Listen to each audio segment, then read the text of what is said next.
Hello everyone, this is Satish, teacher इन केंद्रीय विद्यालय। तो कैसे हैं आप लोग? आई होप आपकी इंटरव्यू की प्रिपरेशन ठीक से चल रही होगी। हम लगातार डेमो सीरीज़ ला रहे हैं। लगभग मैंने 11 वीडियोस अपलोड कर दी हैं KVS PRT मैथ इंटरव्यू को लेकर के डेमो क्लासेस जो हैं, और साथ ही साथ हमारी ये जो दूसरी सीरीज़ है आपकी KVS से रिलेटेड इंपॉर्टेंट क्वेश्चन आंसर्स जो आपको इंटरव्यू में काफ़ी हेल्पफुल हो सकते हैं, वो हमारी सीरीज़ का ये अगला पार्ट है। तो आइए शुरू करते हैं आज की वीडियो। तो आज जो मैं पहला क्वेश्चन लेकर के आया हूँ वो ये है कि यदि आप KVS जॉब में ट्रांसफ़र होते हैं देन आप कैसा फील करेंगे, क्योंकि KVS तो ट्रांसफरेबल जॉब है और ट्रांसफ़र तो चांसेस हैं कि आपके होते रहेंगे। तो आप कैसा फील करेंगे जब आपका ट्रांसफ़र होगा, तब इस प्रश्न का कैसे उत्तर देंगे आप?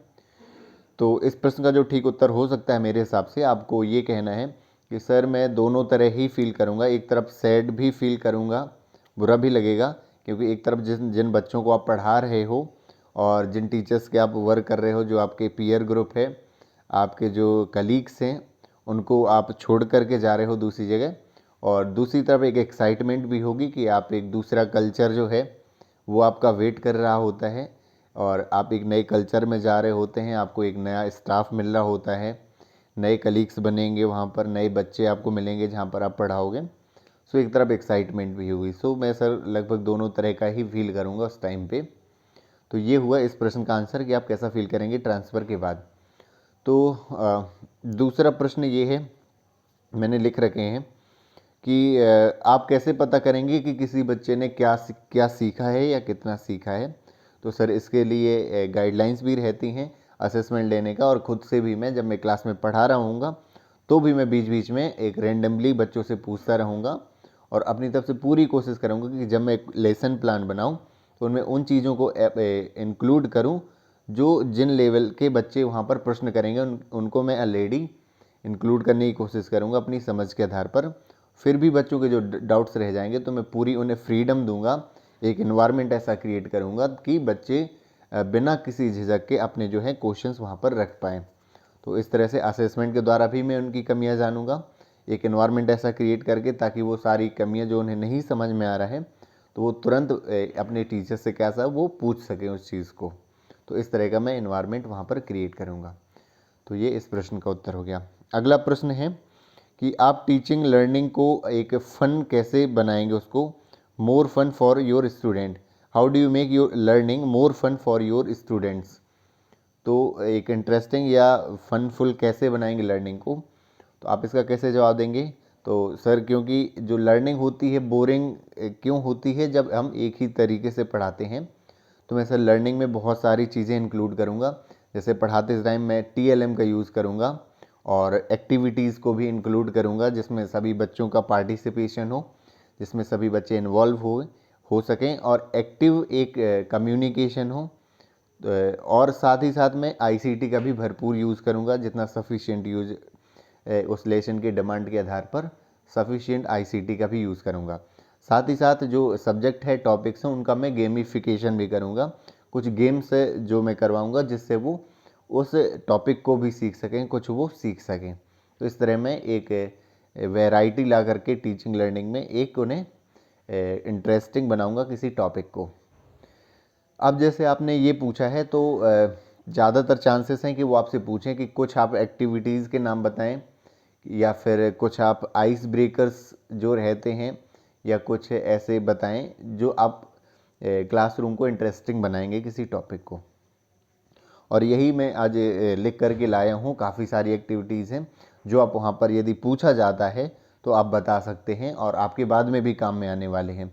तो सर इसके लिए सर बहुत सारी एक्टिविटीज़ है, और जो मुझे सर याद आ रही है, एक तो सर मैथ के लिए एक एक्टिविटी इवन ऑड नंबर की है कि लाइन से बच्चे बैठे रहेंगे 1 2 3 4, तो उन्हें क्या करना है कि 1 वाले को बोलना है 1 काउंट करना है, लेकिन 2 जो इवन नंबर है, इवन नंबर पर उन्हें क्लैप करना है। तो ये एक एक्टिविटी हो जाती है। इसके थ्रू वो एक इंटरेस्टिंग एनवायरनमेंट भी एक क्रिएट होता है। दूसरा वो इस तरीके से वो इवन ऑड नंबर भी वो सीख लेते हैं कि एक 1 बोलेगा फिर वो क्लैप करेगा, 3 बोलेगा, 4 नहीं बोलना है। और एक और चीज़ है, जो यदि मान लीजिए 4 बोल गया तो उसको फिर आउट हो जाना है। धीरे धीरे करके कम लोग बचेंगे, लास्ट में एक विनर हो जाएगा। ये तरीका हुआ क्या, किसी टॉपिक का या सब्जेक्ट का गेमिफिकेशन इसे कहते हैं। तो आपने उसे गेम के थ्रू आपने इवन ऑड नंबर को बताया और एक फ़न वे में एक माहौल भी अच्छा क्रिएट हुआ, इंटरेस्टिंग भी आपका टॉपिक हो गया। तो इवन ऑड नंबर को सिखाना था एक इंटरेस्टिंग तरीके से। दूसरी एक्टिविटी है, जैसे क्लास 1 या 2 में आपको ये भी पता होगा कि आप बच्चों को खड़े करवाते हैं, आप बॉडी पार्ट्स का नेम बोलते हैं और बच्चे उस बॉडी पार्ट को टच करते हैं। लाइक आपने नोज़ कहा तो नोज़ को टच करेंगे, आइज़ को टच करेंगे, ईयर्स, टंग, टीथ, है ना। और उसके बाद आप ये जो है ये गेम एक हो गया कि आप बॉडी पार्ट्स के नेम बोलेंगे और वो बॉडी पार्ट को टच करेंगे।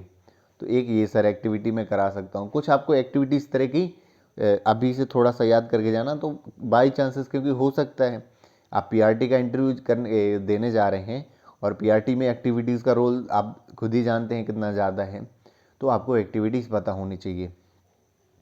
एक है यहाँ पर कि ब्लाइंड आर्टिस्ट है कि ब्लैक बोर्ड पर 2 बच्चे रहेंगे, यहाँ पर 2 तरह की एक्टिविटी हो सकती हैं। ब्लैक बोर्ड पर 2 बच्चे हैं और सामने जो बच्चे हैं सब उन्हें एक हिंट दे रहे हैं।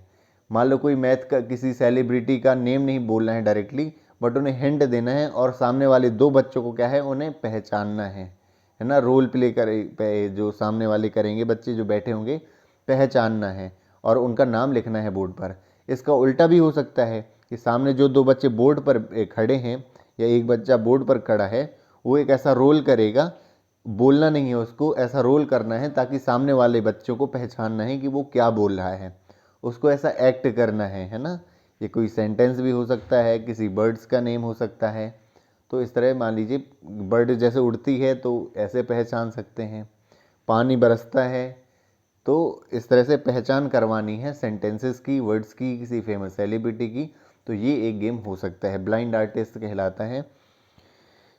आगे एक डायरेक्शन का उन्हें पता करवाने के लिए एक आउटडोर गेम है, जैसे क्रेजी ट्रेन बोलते हैं।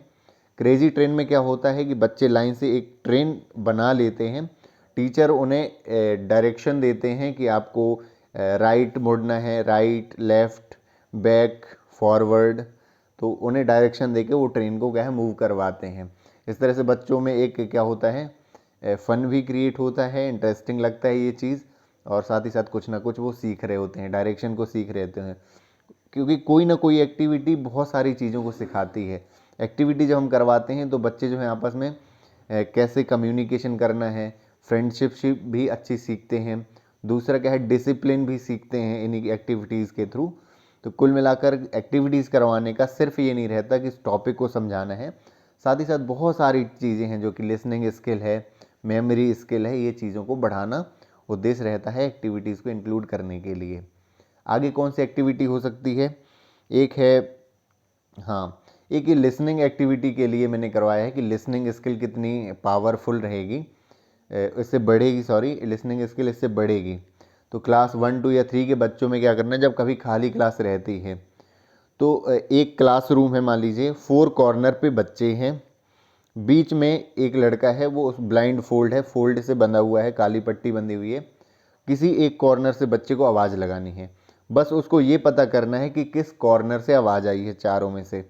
यदि वो सही पहचान लेता है वो, तो वो लड़का आउट हो जाएगा, जो भी वहाँ पर होगा। एक ये तरीका हो सकता है। दूसरा ये मैंने क्लास में भी करवाया हुआ है, एक अच्छा इससे फ़न क्रिएट होता है और दूसरा इंटरेस्टिंग बन जाती हैं चीज़ें। जब क्लास में क्या होता है कि आप लगातार पढ़ा रहे हैं लेकिन बीच बीच में एक्टिविटी नहीं कराएंगे, कुछ गेम्स फन नहीं करवाएंगे, कोई क्विज पजल्स नहीं करवाएंगे, तो फिर वो एकदम बोरिंग हो जाती है क्लास। तो एक एक्टिविटी ये होती है कि क्लास में क्या होगा, एक लड़का उठ के आएगा, उसकी आंख में पट्टी बंधी रहेगी, ब्लैक बोर्ड की ओर मुँह करे हुए वो खड़ा रहेगा।